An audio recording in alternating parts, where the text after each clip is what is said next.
আমি আসামির সাথে কথা বলেছি। আসামি আমাকেও বলেছে যে সে নির্দোষ। পক্ষে আজকে যেহেতু 4 শুনানির দিন আমরা অব্যাহতি চেয়ে শুনানি করেছি, আমরা অব্যাহতি চেয়েছি।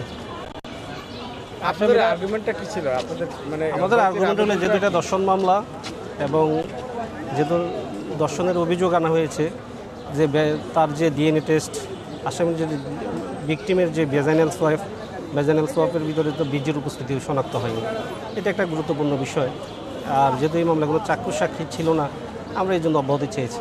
এই ডিএনএতে কি এই আসামির সাথে ক্রস ম্যাচিং হয়েছে কিনা, কোনো আলামত পাওয়া গেছে কিনা আসামির? না, আমি যতটুকু আমার কাছে যে রেকর্ড আছে সেই রেকর্ডে দেখা যাচ্ছে যে বীর্যের উপস্থিতি শনাক্ত হয়নি।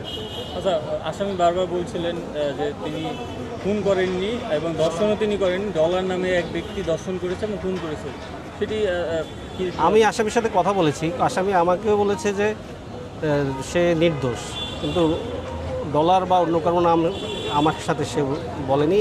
আমি জানি না এই বিষয়ে। সে যদি নির্দেশ হয়ে থাকে তাহলে রামিসাকে কে হত্যা করেছে? সেটা তো আসলে আদালতে বিচার বিশ্লেষণের পরে প্রমাণ হবে কে করেছে। আপনি কি মনে করেন যে তদন্ত কর্মকর্তা যে তদন্ত করে আদালতে চার্জশিট দাখিল করছে এটা সঠিক আছে? এটা এখনও বলার সুযোগ আসে নাই, ট্রায়ালে বোঝা যাবে সেটা আসলে। আচ্ছা, বা সোহেলের স্ত্রী তার আসলে কি দোষ এটা আপনারা কি জানেন? কতটুকু এই ঘটনার সাথে সোহেলের স্ত্রীর কতটুকু সংশ্লিষ্টতা আছে বলে আপনারা, বা আসলে তিনি নির্দোষ কিনা এটা যদি আমাদেরকে বলেন। আমি তো মনে করি সোহেলের স্ত্রী আসলে তার হাজব্যান্ডকে বাঁচাতে যেয়ে হয়তো এই মামলা ভিক্টিমাইজ হয়ে গেছে।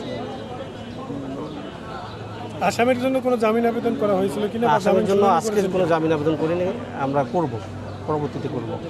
আচ্ছা, আপনি বলছেন যে আসামি হলো নির্দোষ, তাহলে তিনি যে বাসা থেকে কেন পালালেন এটা যদি আমাদেরকে বলেন। আসামি নির্দোষ হলে বাসা থেকে কেন গ্রিল কেটে পালালেন? আসলে এটা একটা যে প্রশ্ন করলেন আপনি, এটা এই মানে আমি কিভাবে বলবো সে কেন পালাইছে, সেটা তো আসলে সাক্ষ্য প্রমাণের বিষয়। এটা আসামি নির্দোষ বলছে, আমি আসামির পক্ষে আসামি যে সাক্ষ্য প্রমাণ দেবে সেটা বিচার আমি আদালতে সে প্রমাণ করার চেষ্টা করব। আমি বলতে পারবো না আসামি দোষী। আপনাকে মিসগাইডে